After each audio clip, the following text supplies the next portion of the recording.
Hello, welcome to my Blender tutorial.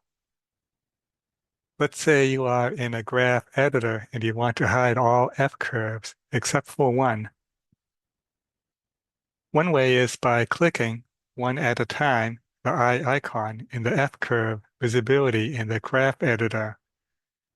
But I don't have the patience. There must be a faster way.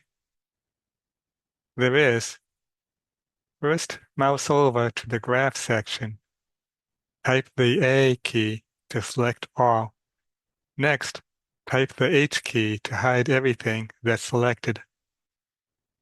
Now you can unhide the F-curve you want made visible by clicking on the closed eye icon. When done, simply mouse over to the graph section. Type the Alt-H key to unhide all.